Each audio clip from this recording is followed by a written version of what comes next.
The hull groaned again, and I felt it in my teeth before I heard it in my ears.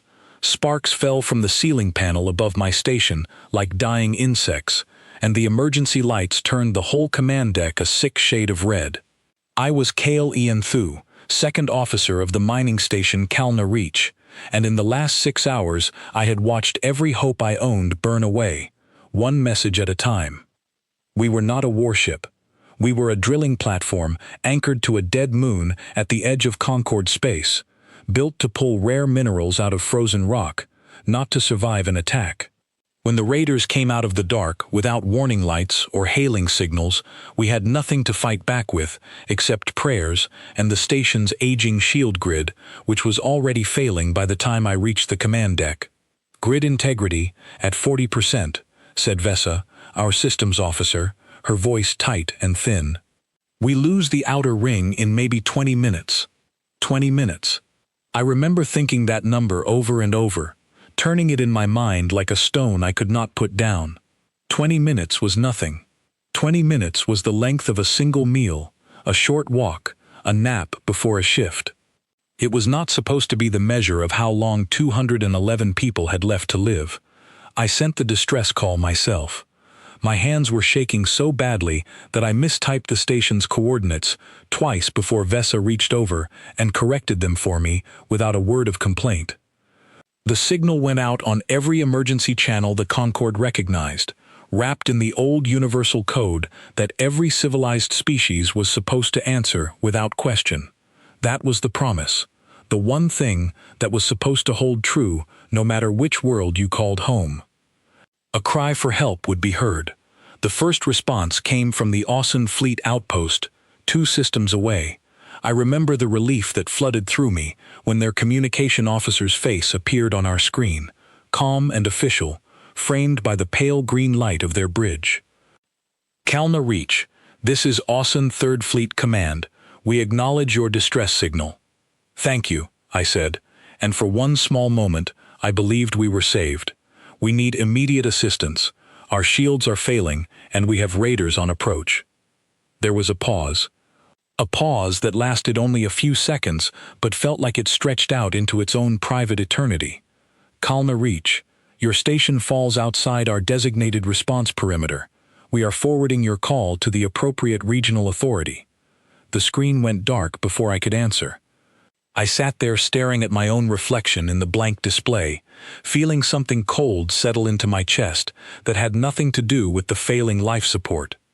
The next answer came from the Valari Armada, a fleet so large and so proud that their ships alone could have swallowed our little station without noticing the difference in their fuel reserves. Their officer did not even bother to look uncomfortable when he told us that engaging raiders outside of a formal defense treaty would violate 17 different clauses of interstellar law, and that intervening without proper authorization could result in diplomatic consequences worse than the loss of our station. "We understand your situation is dire," he said, in a tone that suggested he understood nothing of the sort, "but the Armada cannot act unilaterally. We recommend you hold position and wait for the situation to resolve." Wait for the situation to resolve. As if the situation were weather, something that would simply pass on its own if we were patient enough. I tried the Thren Convocation next, a religious order of traders who preached about the sacred duty to protect all who called for aid. Their answer came fast, at least faster than the others. A pre-recorded message, warm and gentle in tone, explaining that our station was not registered under any Thren protection contract, and that without such a contract, direct intervention was against their founding principles. They wished us peace and safety in the eyes of their gods, and then the channel closed. I called 11 more fleets after that. Some did not answer at all. Some gave excuses dressed up in official language, dense with words that all meant the same simple thing: not our problem. One captain, from a smaller trading consortium, told me honestly that engaging the raiders would cost more in fuel and risk than our station and its people were worth on any balance sheet he could justify to his shareholders. He at least had the decency to sound sorry about it. 15 minutes, Vesa said, her voice cracking on the last word. Behind her, through the viewport, I could see the raider ships growing larger, dark shapes against the starfield, moving with the lazy confidence of predators who already knew the outcome of the hunt. I want to explain what despair feels like, in case you have never known it. It does not arrive all at once, like a wave crashing over you. It arrives slowly, in small pieces, each rejection another piece falling away, until you look down and realize there is almost nothing left to stand on. By the time I sent my 12th call, I was no longer expecting an answer. I was simply going through the motions, because stopping felt like giving up on the people around me, and I could not make myself do that yet. Down in the lower decks, families were gathering in the reinforced storage bay, the only section of the station with a chance of holding against a hull breach.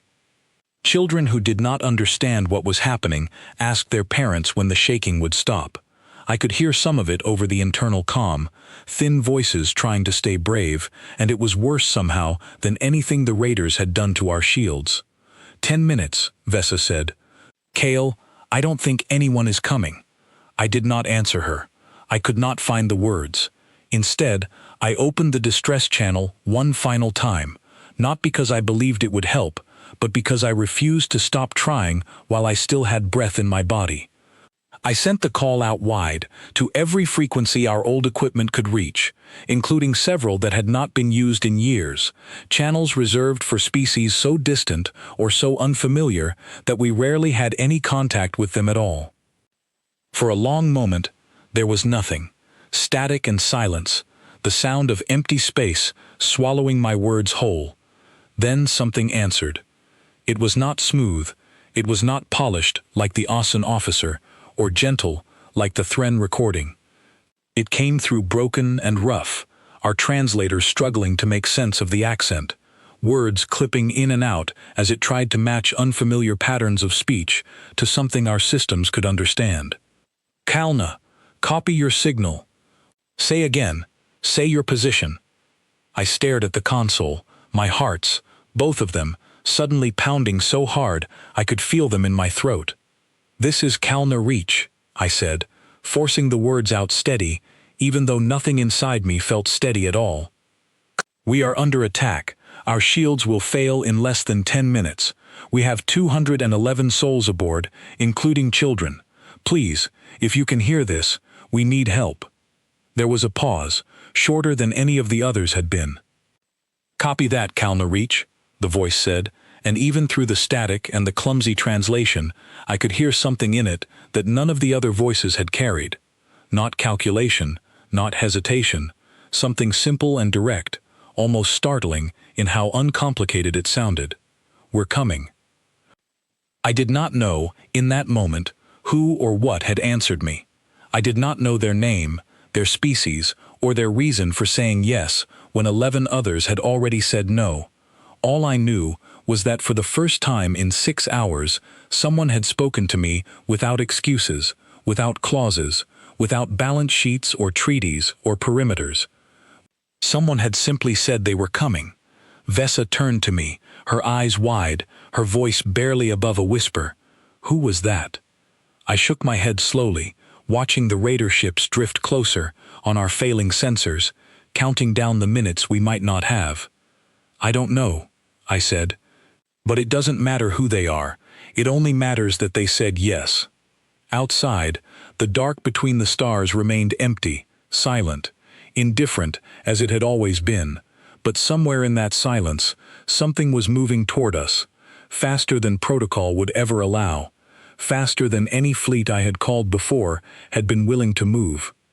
And though I had no way of knowing it yet, that single answered call was about to change everything I believed about courage, about duty, and about the difference between a species that calculates the cost of saving a life and one that simply cannot imagine walking away from someone who needs help. I gripped the edge of my console and watched the clock count down, and for the first time since the attack began, I allowed myself, just barely, to hope. The 10 minutes I had left to live, or so I believed, turned into the longest 10 minutes of my life. I kept my eyes on the sensor display, watching two blinking marks converge on our position, the raiders from one direction and something else, something new, closing in from another angle entirely. "Sensors are picking up a single vessel," Vesa said, squinting at her readout as though she did not trust what it was telling her. "Kale, it's small. Smaller than the raiders. Smaller than anything the Ossen or the Valari would have sent." My heart sank a little at that news, even after the hope I had allowed myself only moments before. A single small ship against 3 raider vessels sounded less like rescue and more like an additional casualty about to happen in front of us. "Do we have an identification?" I asked. "Working on it," Vesa said. "The registry doesn't match anything in our database." "Wait, I have something. It's tagging itself as human. Species designation, human. Ship name, the Wandering Ember." I had heard the word human before, in passing, in old reports filed by explorers who had brushed against the edges of their territory decades ago. I remembered fragments of what those reports said: young species, emotional, unpredictable, not yet ranked within the Concord hierarchy, since they had only recently begun reaching beyond their own solar system. No one I knew had ever met one in person. They were a rumor more than a reality, a footnote in a much larger galactic story. And now a single one of their ships was flying straight toward 3 raiders and a dying station, without backup, without a fleet behind it, without anything resembling the caution every other species had shown me that day. "They're going to get themselves killed," Vesa whispered, and I could not find a way to disagree with her. The raiders noticed the newcomer almost immediately. Their formation shifted, 2 of the 3 ships breaking away from their approach on our station to intercept this strange, small vessel that had appeared out of nowhere.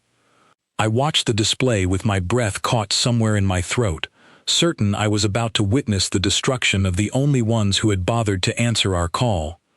Instead, I watched something I did not have words for yet. The Wandering Ember did not slow down. It did not attempt to negotiate, did not send a warning, did not follow any of the careful diplomatic procedures I had spent the last 6 hours listening to from every other captain who had refused to help us. It simply flew directly at the 2 raider ships, weapons already firing, moving with a kind of reckless precision that looked less like strategy and more like pure will. "That is not a combat pattern I recognize," Vesa said, her voice climbing higher with something between fear and disbelief. "Kale, they're flying straight through the gap between the raider ships. That's suicidal. There's no room to maneuver in there." But there was room, somehow. The Wandering Ember threaded between the 2 larger vessels with only meters to spare, weapons fire lighting up the black in flashes of white and orange, and by the time it came out the other side, one of the raider ships was venting atmosphere from a wound along its hull, spinning slowly out of formation. I realized, watching this unfold, that I had been wrong about what kind of rescue was coming for us. This was not a fleet arriving with overwhelming force to make the raiders reconsider their choices through simple weight of numbers. This was one small ship, crewed by however many humans it could carry, choosing to fight anyway, because the math of the situation had never once entered into their decision. The comm crackled to life again, that same rough voice from before, though clearer now, closer. "Kalna Reach, this is Captain Grace Holloway of the Wandering Ember. We're going to need you to hold on just a little longer for us. Can you do that?" I found myself nodding at the screen before I remembered she could not see me. "Yes," I said. "Yes, we can hold." "Good," she said, and I could hear something in her voice that I would later learn to recognize as a very human trait, the strange, stubborn cheerfulness that some of them wore even in the middle of danger, as though fear was simply an inconvenience to be worked around rather than a wall to stop them. "Then hold tight. We're not going anywhere until your people are safe." The 3rd raider ship, the one that had not broken away to engage the Wandering Ember, continued its approach toward our failing shields. I watched our outer ring's integrity drop from 30% to 25, then 20, the numbers ticking down with a speed that made my stomach twist into knots. "Vesa, tell the lower decks to brace," I said. "If that shield goes down before help arrives, we're going to lose atmosphere on 3 levels." She relayed the order, her hands flying across her console, and I turned my attention back to the battle unfolding outside our viewport. The damaged raider ship had pulled back, clearly no longer interested in continuing its attack, but the second one pressed forward against the wandering Ember with a fury that suggested pride wounded far more than hull plating. What happened next is something I have told many times since, to anyone who will listen, because I still find it difficult to believe, even though I watched it happen with my own eyes. The wandering Ember, rather than retreating from the second raider's aggressive advance, turned directly into it, closing the distance instead of widening it, until the 2 ships were close enough that I feared a collision was inevitable. "They're going to ram it," Vesa said, horror creeping into her voice. But at the last possible moment, the wandering Ember rolled, a maneuver so tight and so precise that our own sensors struggled to track it properly, and came up along the raider's flank with weapons blazing directly into an exposed section of hull that had clearly been damaged in some earlier fight the raiders had survived. The raider ship shuddered, lights flickering across its surface, and then it broke away entirely, retreating into the dark with its damaged companion close behind. 2 down, in the sense that they had fled. 1 remained, still bearing down on our station, still closing in on our failing shields. "Kalna Reach, I need your shield status." Captain Holloway's voice came through again, steady, despite what she had just done. 15% and falling," I told her. "We won't hold much longer." "Understood. We're on our way to you now." "Sit tight." The wandering Ember broke off from its pursuit of the 2 retreating raiders and turned toward the station, moving at a speed that made me grip the edge of my console out of pure instinct, as though bracing myself against a collision that was not actually going to happen. It positioned itself between our station and the remaining raider ship, close enough that I could see details of its hull through our viewport for the first time. It was smaller than I had expected, patched in places with plating that did not quite match, scarred along its surface with the marks of old battles that had clearly never been repaired properly, only survived. It was not beautiful, it was not impressive in the way the Valari Armada's polished, gleaming ships had been impressive when I had glimpsed them in old recordings. But there was something about the way it moved, something about the confidence with which it placed itself directly in harm's way for people it had never met, that struck me as more impressive than anything I had ever seen from a fleet 10 times its size. The remaining raider ship, faced now with a vessel that had already proven it would not back down, hesitated. I watched it slow its approach, weapons still charged but no longer advancing, as though its crew were reconsidering the wisdom of continuing this fight. "Kalna Reach, this is Holloway again," the captain's voice came through, slightly breathless now, as though she had been holding tension in her body that was only now beginning to release. "Your shield is critical. I need you to reroute all available power to it immediately. We'll cover you until it stabilizes." "Rerouting now," Vesa said, already working before I could even give the order. The lights on the command deck dimmed as power was pulled from every non-essential system and funneled into the shield grid. I felt the station shudder around me, a deep groan that seemed to come from somewhere in its very bones, and for one terrible second I thought we had lost it entirely. Then the numbers on Vesa's display stopped falling. 15%, 14. Then, slowly, painfully, they began to climb again. 16, 18, 20. "Shield holding," Vesa said, her voice shaking with relief. "Kale, it's holding." Outside, the last raider ship finally made its decision, turning away from the station and retreating into the dark after its companions, apparently deciding that whatever prize our station represented was not worth the cost of continuing to fight a ship that clearly did not care about the odds stacked against it. For a long moment, no one on the command deck said anything at all.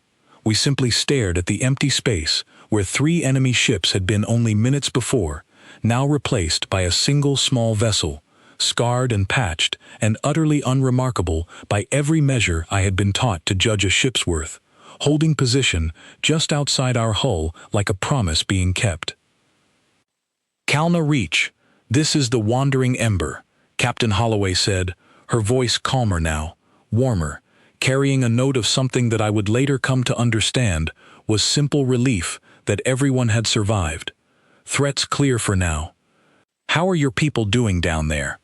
I looked around the command deck, at Vesa wiping her eyes with the back of her hand, at the other officers slumped in their chairs as though the strength had gone out of their bodies all at once now that the danger had passed. I thought of the families in the storage bay, of the children who had asked when the shaking would stop, and felt something loosen in my own chest that had been wound tight for 6 long hours. "We're alive," I said, and found that my voice was thick with an emotion I did not have a proper word for in my own language. "Oh, thanks to you, we're alive." "Well," Holloway said, and I could hear something like a smile in her voice even through the crackle of the comm. "That's the whole point of coming, isn't it? Now, I imagine your shields are still fragile, and your hull's taken some damage. Mind if we come aboard and take a proper look at what needs fixing? We've got a good engineer with us, and she gets restless if she doesn't have something to weld." I glanced at Vesa, who nodded without hesitation, her earlier fear replaced now by something closer to wonder. "Please," I said, "come aboard, and Captain Holloway." "Yes?" I struggled to find the right words, aware that whatever I said would feel small against what they had just done for us. "Thank you for answering, when no one else would." There was a pause on the other end, brief but noticeable, and when Holloway spoke again, her voice had lost some of its earlier lightness, replaced by something quieter and more sincere. "You called for help," she said simply. "That's all we needed to hear." As the Wandering Ember maneuvered toward our docking ring, I found myself staring at the small, scarred ship with a growing sense that everything I thought I understood about the galaxy, about strength, about who could be counted on when the moment mattered most, was about to be turned completely upside down. I did not yet know how right that feeling would prove to be, or how much more this single human crew would teach me before the day was through. The docking clamps engaged with a heavy metallic clang that echoed through the corridor, and I stood waiting at the airlock with Vesa beside me, still not entirely certain what to expect. I had built an image in my mind of what humans might look like, based on the scattered reports I had read over the years, but nothing had prepared me for the reality of watching that airlock door slide open. 4 of them stepped through, moving with a kind of loose, easy confidence that seemed strange to me after everything I had just witnessed them do outside.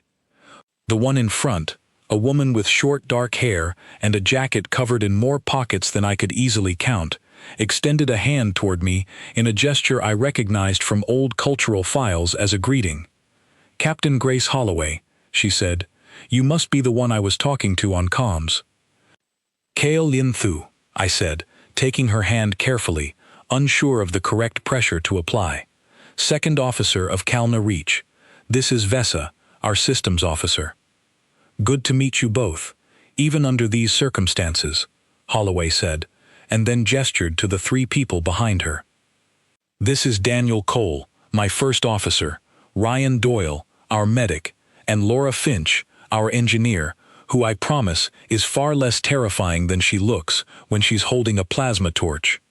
Laura Finch, a tall woman with her hair tied back and grease already smudged along one cheek, despite having only just arrived, gave a short wave. "Somebody mentioned a damaged hull. Point me at it." I found myself momentarily speechless. There was no ceremony here. No formal exchange of credentials or careful diplomatic phrasing of the sort I had grown used to in dealings with other Concord species. These 4 had simply walked off their ship and gotten straight to the business of helping, as though rescuing 211 strangers was simply another task on a very ordinary list. "The damage is extensive," I managed finally. "Our outer ring took the worst of it. Life support on levels 3 and 4 is failing, and we have people trapped in the eastern maintenance corridor, cut off since the first attack. Doyle, the medic, straightened at that. Trapped how? Injured? We believe so. 3 technicians. Communications with them went silent almost 2 hours ago. Then that's where I start, Doyle said, already checking the bag slung over his shoulder. Cole, you're with me. Cale, can someone show us the fastest route? I blinked, caught off guard by how quickly the conversation had moved from introductions to action. Yes, of course. Vesa can guide you. Vesa nodded, already moving toward the corridor, and Doyle and Cole fell into step behind her without hesitation, disappearing around the bend before I had fully processed how fast everything was happening. Finch was already crouched beside an access panel near the airlock, running her fingers along a seam in the metal with the focused attention of someone reading a language only she understood. This whole section's compromised, she said, mostly to herself. Cale, do you have a damage schematic for the station? Full layout, not just the summary. I can pull one up, I said, moving to a nearby terminal.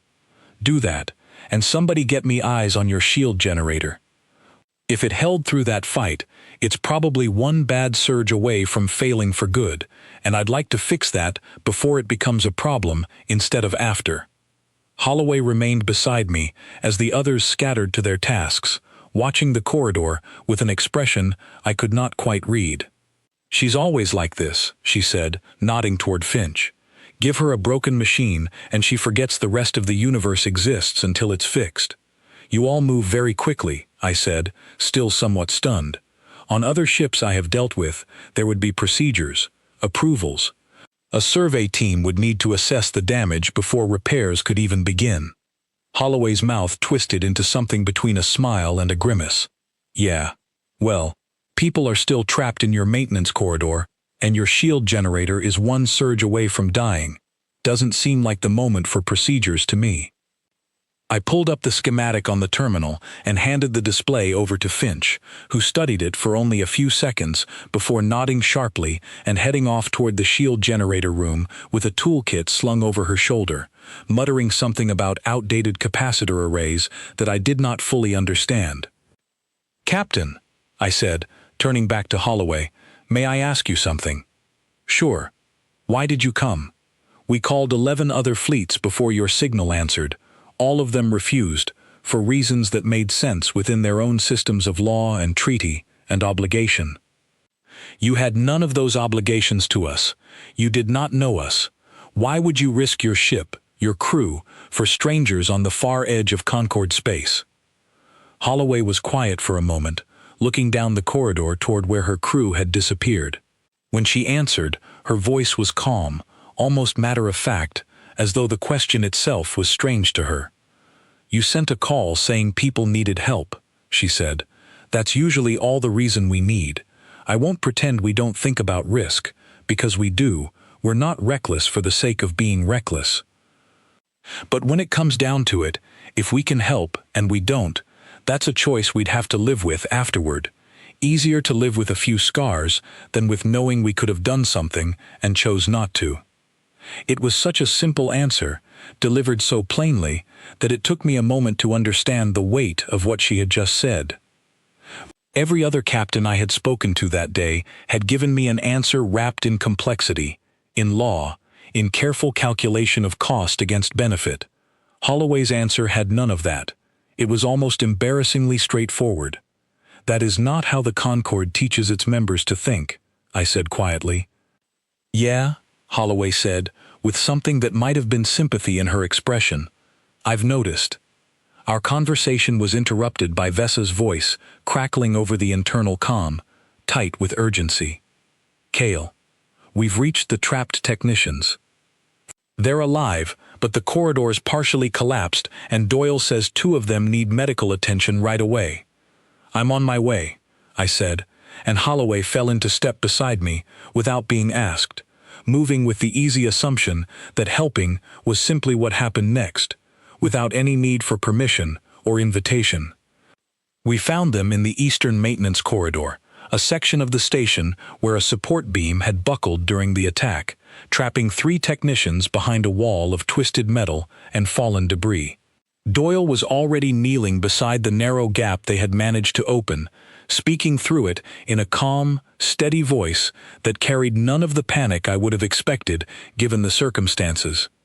"I need you to stay still for me," he was saying. "I know it hurts, but moving around is going to make it worse. Help is coming, I promise you that." "The gap isn't wide enough to get them through safely," Cole said, examining the collapsed section with a critical eye. "We need to clear more of this debris, but the support structure is unstable, cut wrong, and the whole thing could come down further." I felt a familiar coldness settling into my chest, the same helplessness I had felt hours earlier when call after call had gone unanswered. "We do not have the equipment to clear this safely. Our own engineering teams were lost when the raiders first struck. We've got equipment," Cole said simply, already speaking into a small device on his wrist. "Finch, we need you in the eastern maintenance corridor. Bring the cutter and the stabilizing braces." "Little busy with your shield generator," came Finch's voice, distorted slightly by static.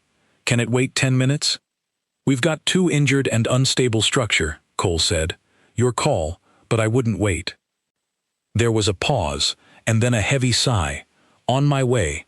Don't touch anything until I get there." While we waited, Doyle continued speaking to the trapped technicians through the gap, his voice never wavering from that same calm, reassuring tone.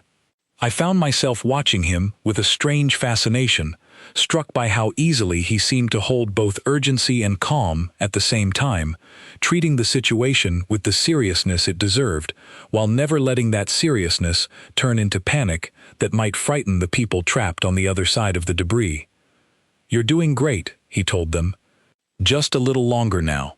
We've got someone coming with the right tools, and then we're going to get you out of there and get you both patched up properly." Finch arrived within minutes, moving with the same brisk efficiency I had already seen from her, assessing the collapsed structure with a quick, practiced eye before setting to work. She and Cole coordinated with a rhythm that suggested long familiarity, cutting through twisted metal in careful, measured sections while installing temporary braces to keep the rest of the structure from shifting further. "Almost there," Finch said, sparks flying from her cutting tool as she worked through the final section of debris. "Doyle, get ready to move fast once this clears. I don't love how that beam above us is settling." "Ready," Doyle said, crouched at the gap with his medical bag already open. The final piece of debris came free, with a groan of metal, and Finch pulled back, just as the beam above shifted with an ominous creak. Now," she said, and Doyle was already moving, reaching into the opening to help the first technician through, a young woman with a badly injured arm who cried out softly as she was pulled clear of the wreckage. "I've got you," Doyle said, easing her down and immediately beginning to assess her injuries with quick, sure hands. "Cole, help me with the second one." Cole reached in and helped guide the next technician through the gap, an older man whose leg was clearly broken, judging by the awkward angle at which he held it.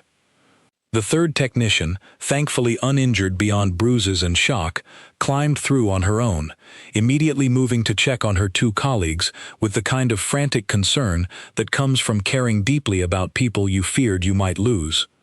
Above us, the damaged beam shifted again, more violently this time, and Finch's eyes went wide. "Everyone back, now. That whole section is about to come down." We scrambled back down the corridor just as the beam gave way entirely, the remaining structure collapsing in a shower of debris and dust exactly where we had been standing only seconds before. The sound of it echoed through the station, and for a moment no one spoke, all of us simply staring at the fresh pile of wreckage where the technicians had been trapped only minutes ago. "That was close," Vesa said quietly. "Close is fine," Finch said, already brushing dust from her jacket, as though the near miss had barely registered with her. "Close means everyone's still standing. I've had worse days than this one, believe me." Doyle was already working on the injured technicians, splinting the older man's leg with practiced efficiency, while Cole helped support the young woman's injured arm. "These two need proper medical treatment beyond what I can do here," Doyle said. "Do you have a working medical bay?" "Level 2, I said. "It should still have power, though I cannot promise all the equipment survived the attack undamaged." "Then let's get them there," Doyle said, already helping the older technician to his feet with careful, steady hands. "Kale, lead the way." We moved through the station's corridors as a strange, mismatched group, human and Varel together, carrying the injured toward what medical care we could offer, and I found myself struck again and again by small details I had not expected. The way Doyle kept talking softly to his patients, even when there was nothing urgent left to say, simply to keep them calm. The way Finch, once the immediate crisis had passed, immediately turned her attention to assessing what other damage the station had sustained, already planning repairs before anyone had asked her to. The way Cole moved through the corridors with quiet vigilance, alert to every sound and shadow, as though still half expecting the raiders to return, despite every indication that they had truly fled. By the time we reached the medical bay, word had spread through the station that help had arrived, and I could see it in the faces of the crew members we passed, the way their expressions shifted from exhausted fear to something closer to cautious relief. Doyle set to work immediately on the injured technicians, and Finch disappeared toward the engineering section to continue her repairs, leaving Cole standing watch near the medical bay entrance, while Holloway remained beside me, watching her crew work with an expression of quiet pride that she did not bother to hide. "You have good people," I said. "I do," Holloway agreed. "Best crew I could ask for. They didn't hesitate for a second when the call came through, you know. I gave the order to change course, and every one of them was already moving before I finished the sentence. I thought of the 11 fleets who had refused us, of the careful, measured language they had used to explain why our lives were not worth the risk they would have had to take to save them. I thought of how different this crew was, how they had thrown themselves into danger and difficult work without a single moment of hesitation, treating our survival not as a calculation to be weighed, but as simply the only acceptable outcome. "Captain Holloway," I said, "I do not yet fully understand your species. But I think I am beginning to understand why the reports about you never quite made sense to me before today." She glanced at me, one eyebrow raised in curiosity. "What do you mean?" "The reports describe humans as unpredictable, emotional, lacking the discipline of more established species." I paused, watching Doyle carefully stitch a wound on the younger technician's arm, listening to him crack a small joke that made her laugh despite her pain. "I think perhaps those reports were written by people who never needed your help badly enough to see what that unpredictability actually means when it matters most." Holloway was quiet for a moment, and then she smiled, a real smile that reached all the way to her eyes.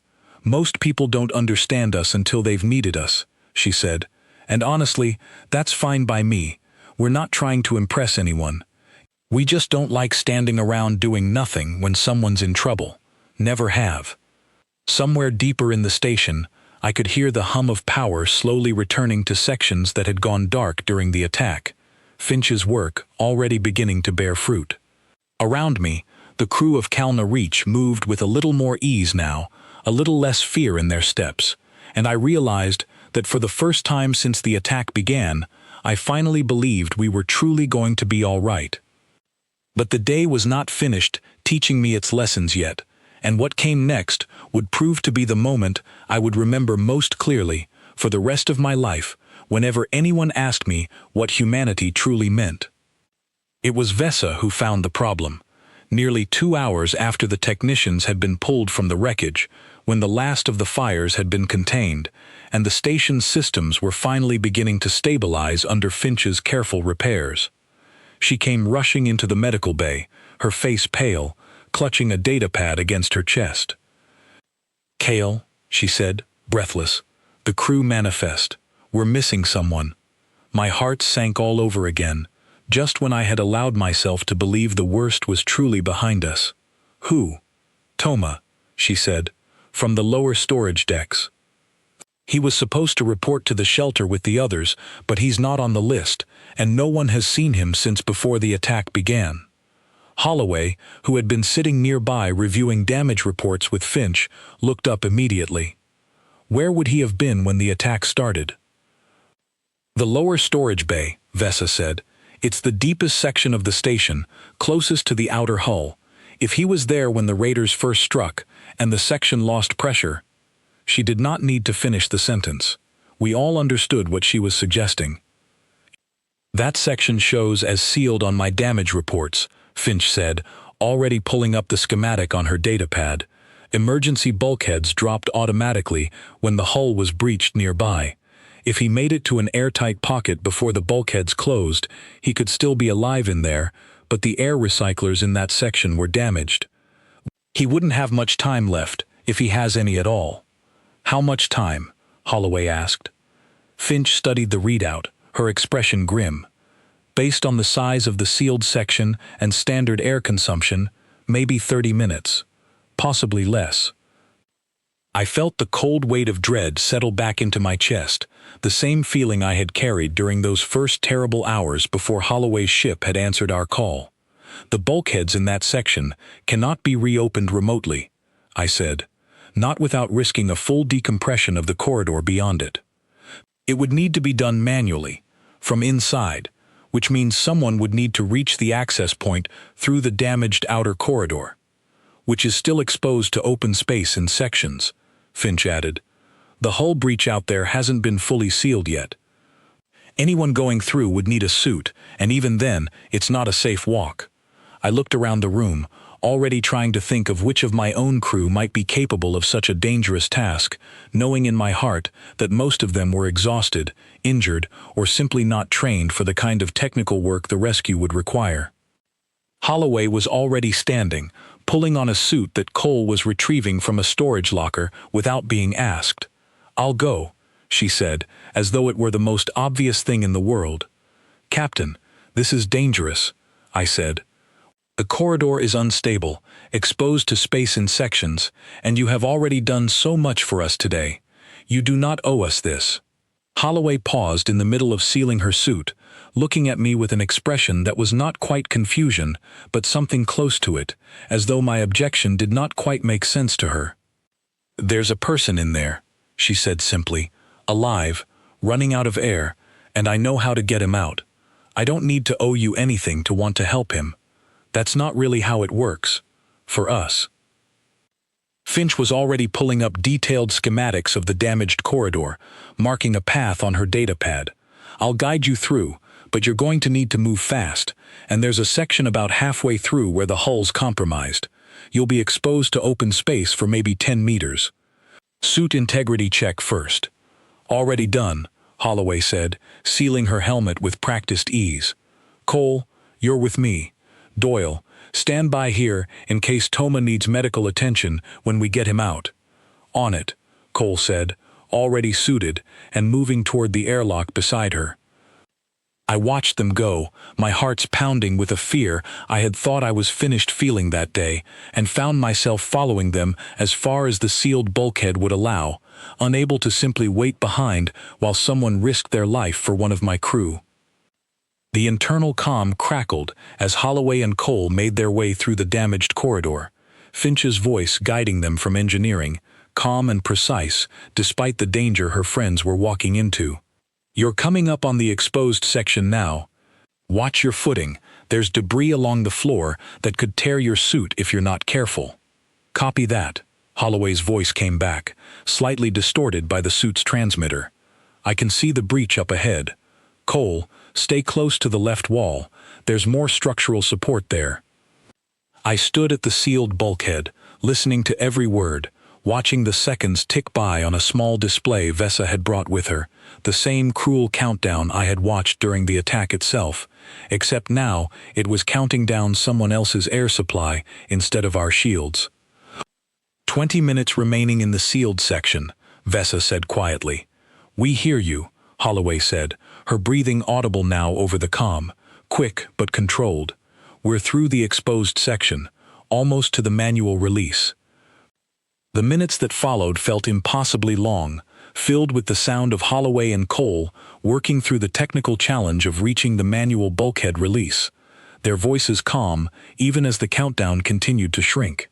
I found myself gripping the edge of the sealed door, willing them to move faster, though I knew they were already moving as quickly as safety allowed. "Found it," Holloway said finally. "Release mechanism is here, but it's damaged. Cole, hand me the toolkit." 10 minutes, Vesa said, her voice tight. "Working on it," Holloway replied, and I could hear the strain in her voice now, the focus of someone working against a clock that did not care about her effort. "Come on, come on." There we go. A distant, muffled clang echoed through the sealed bulkhead beside me, and a moment later, Holloway's voice came through again, filled with relief. "Bulkhead's open. Toma, can you hear me? My name is Grace. I'm here to get you out." There was a pause, and then, faint and shaky, a voice I recognized as belonging to one of our storage technicians, weak but alive. "I hear you. I didn't think anyone was coming." "Well, we're here now," Holloway said. "Let's get you somewhere with better air, shall we?" When they finally emerged from the damaged corridor, Toma supported between Holloway and Cole, pale and shaking, but breathing steadily. I felt something break loose in my chest that I had been holding tightly since the moment Vesa had told me he was missing. Doyle rushed forward immediately to check him over, and the rest of the crew who had gathered nearby broke into quiet murmurs of relief and gratitude. Holloway pulled off her helmet, breathing hard, sweat on her brow despite the cold of the corridor she had just walked through. She caught my eye and gave a small, tired smile. "Told you we weren't going anywhere until everyone was safe," she said. I did not have words for what I felt in that moment.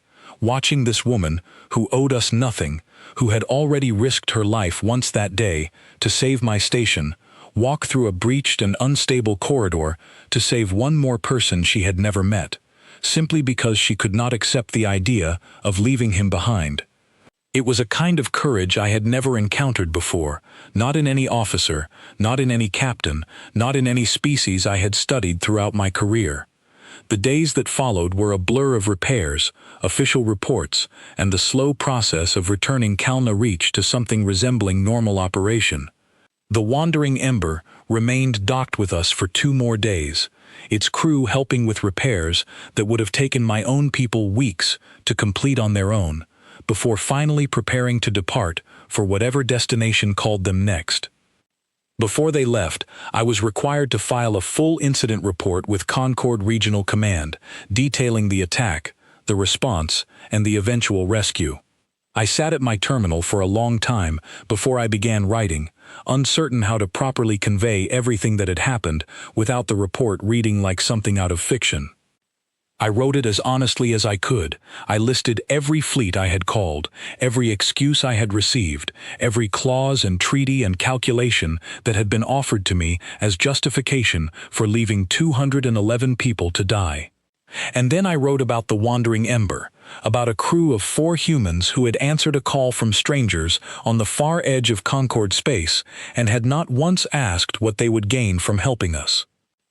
The report, once filed, did not simply disappear into some administrative archive the way I had expected.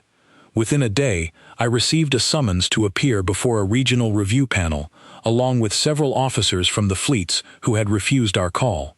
I do not know exactly what was said in the private sessions that followed, since much of it occurred behind closed doors, but I know that the Asen Fleet's regional commander was formally reprimanded, and that new language was added to Concord emergency response protocols requiring immediate assistance to any distress call within technical range, regardless of jurisdiction or treaty status.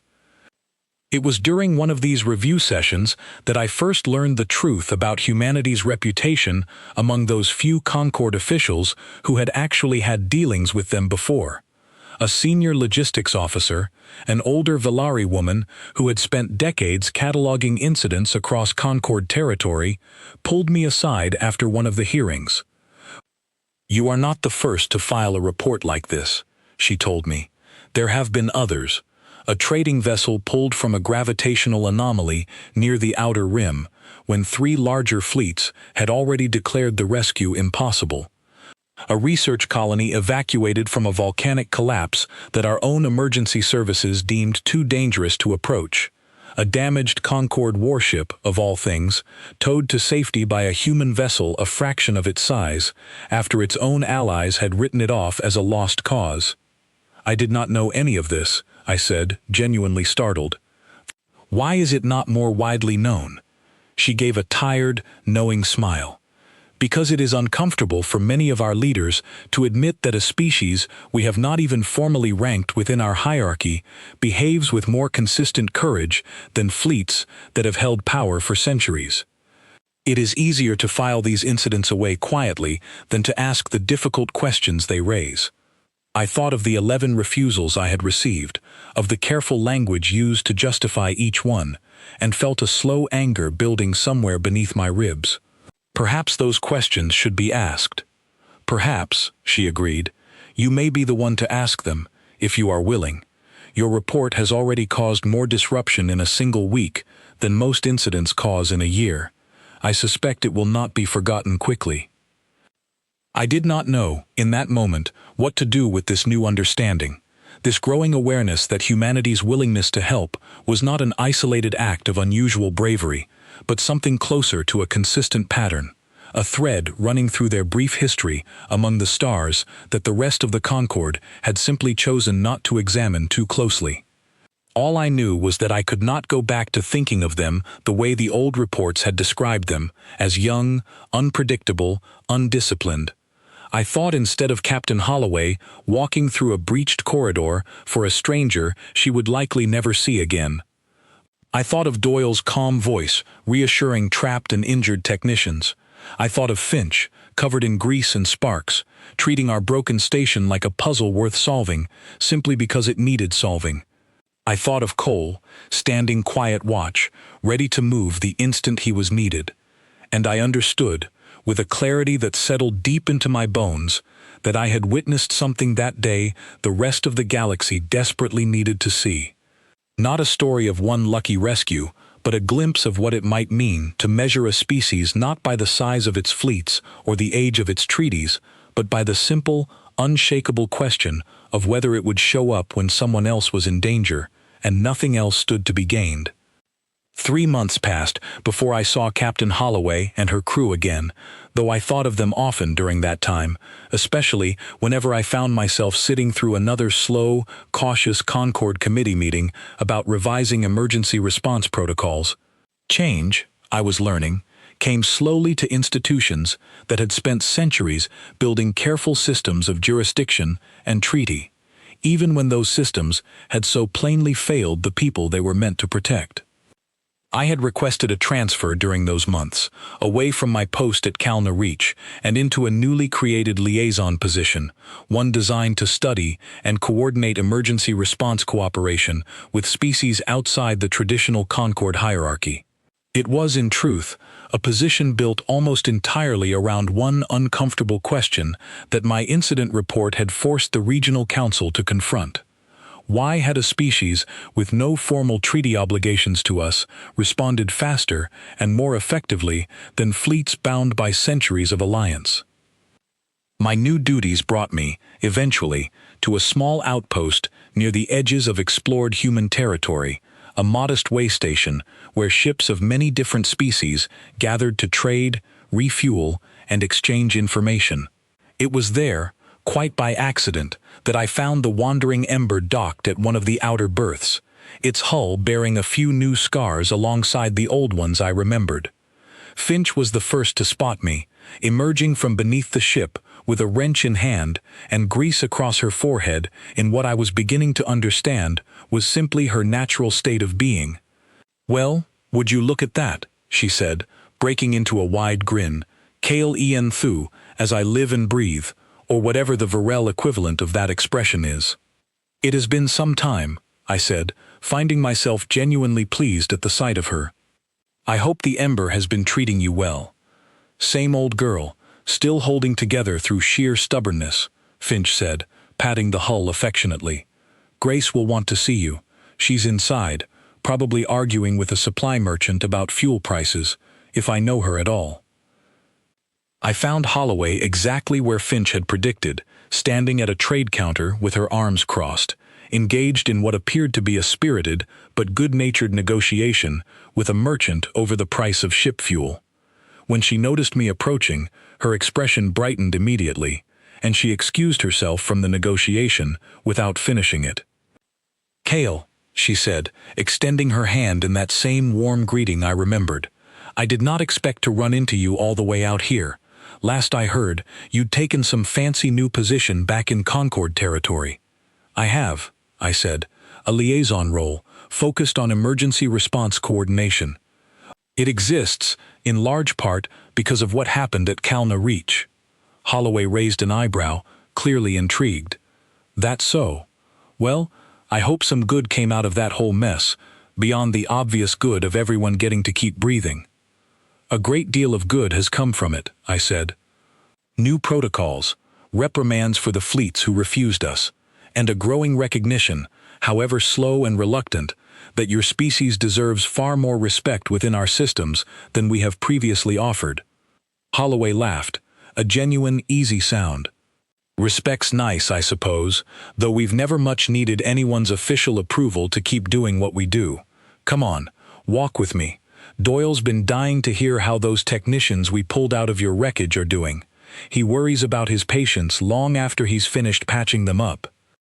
We walked together through the busy way station, and I found myself telling her everything that had happened in the months since we had last spoken.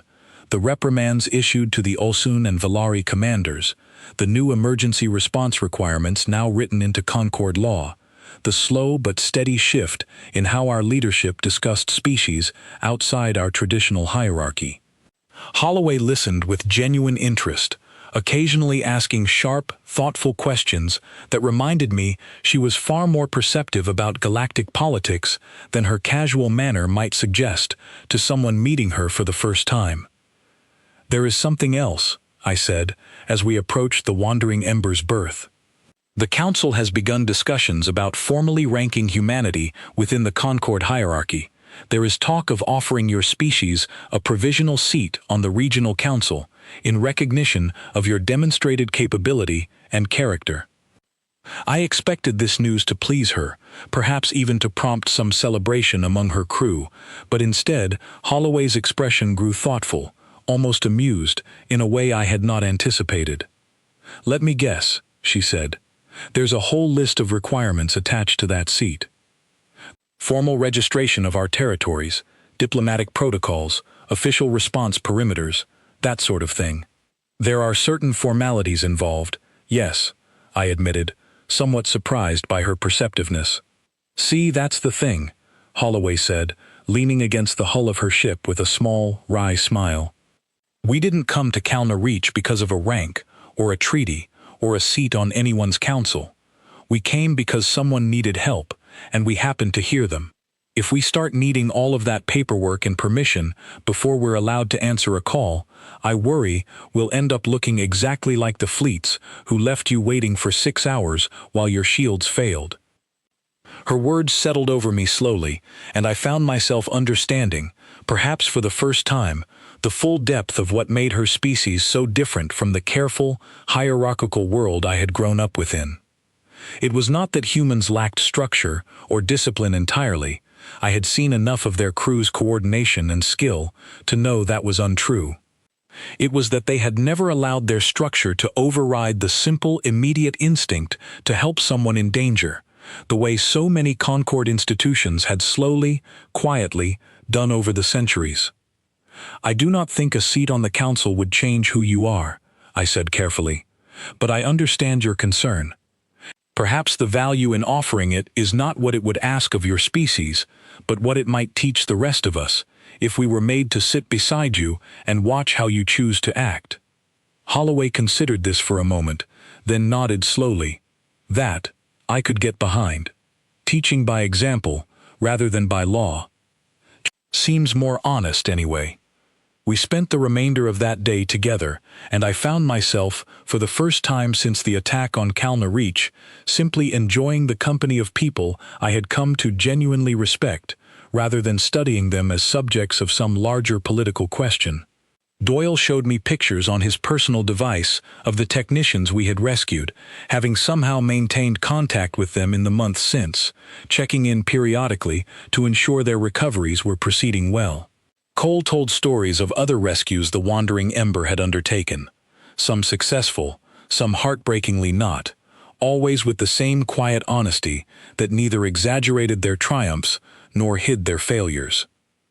It was during a quiet moment near the end of that day, as the crew prepared to depart for their next destination, that an alert sounded across the waystation's public comm system, sharp and urgent, cutting through the ordinary noise of trade and conversation.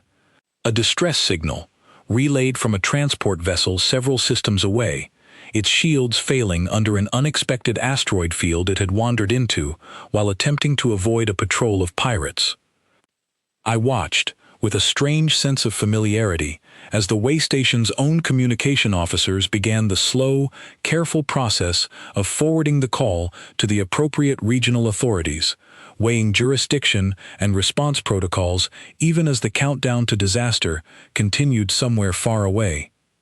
Holloway heard the alert too, and I saw the shift in her posture immediately, the same focused readiness I remembered from the moment she had first answered my own call 3 months earlier. "Cole," she said, already moving toward the ship. "Get us underway. Finch, I need engines hot in 5 minutes. Doyle, grab your kit." "On it," came the response, nearly in unison, and within moments, the calm, easy atmosphere of the waystation had transformed into purposeful, urgent motion, the crew of the Wandering Ember moving with the same seamless coordination I had witnessed once before, when my own life had depended on their willingness to act without hesitation. "You are leaving right now?" I asked, though I already knew the answer. "Someone's in trouble," Holloway said simply, pausing at the base of her ship's boarding ramp. "That's usually all the reason we need." I stood there, watching her prepare to depart into danger once again, for people she had never met, on the strength of nothing more than a distress call and her own unwavering conviction that help should never wait for permission. And I understood, with a certainty that settled deep into my bones, that this was not an isolated act of bravery I had witnessed at Kalna Reach. This was simply who they were, consistently, without exception, whenever the need arose. "Captain Holloway," I said, before she could disappear up the ramp. She paused, glancing back at me. "Take me with you." Her eyebrows rose in genuine surprise. "You sure about that? This isn't exactly a diplomatic mission. Could get dangerous." "I am aware," I said, "but I believe I would rather witness what you do than simply write reports about it afterward. If there is truly something the rest of the galaxy needs to learn from your species, I would like to understand it as fully as I can, from as close as I can manage." Holloway studied me for a long moment, and then a slow smile spread across her face. "Well then," she said, "welcome aboard. Try not to get in Finch's way. She bites when she's stressed about engine timing." I boarded the Wandering Ember as it prepared to depart the waystation, my heart's pounding with a mixture of fear and anticipation that felt entirely unfamiliar to me, and yet somehow exactly right. As we cleared the docking ring and turned toward the distant distress signal, I found myself standing beside Holloway on the small, cluttered bridge, watching the stars streak past as the ship accelerated toward danger with the same fearless commitment I remembered from the day my own life had depended upon it. I thought, in that moment, of the countdown clock I had watched during those first terrible hours at Kalna Reach, of the 11 refusals that had taught me to expect nothing but careful calculation and cautious self-interest from those who called themselves civilized. I thought of the rough, static, broken voice that had finally answered when all hope seemed lost, promising nothing more than the simple fact that they were coming. No one had answered our distress call that day, not for 6 long hours, not until a single small ship, scarred and patched and unranked within any hierarchy I had been taught to respect, had chosen to come anyway, without calculation, without hesitation, simply because someone needed help and they had heard the call. I had come aboard the Wandering Ember searching for understanding, hoping to explain to my own people what made humanity different, what made them worth the difficult, uncomfortable questions their example forced us to ask about ourselves. But as I watched Holloway guide her ship toward another stranger's crisis, another countdown clock ticking somewhere far ahead of us, I realized I had already found my answer, and it was simpler than I had ever expected it to be. Humanity did not calculate whether a life was worth saving. They simply could not imagine doing anything else. And as the Wandering Ember carried me toward whatever waited at the end of that new distress call, I found myself, for the first time in my long career among the careful, hesitant fleets of the Concorde, genuinely proud to be standing beside the ones who had finally answered.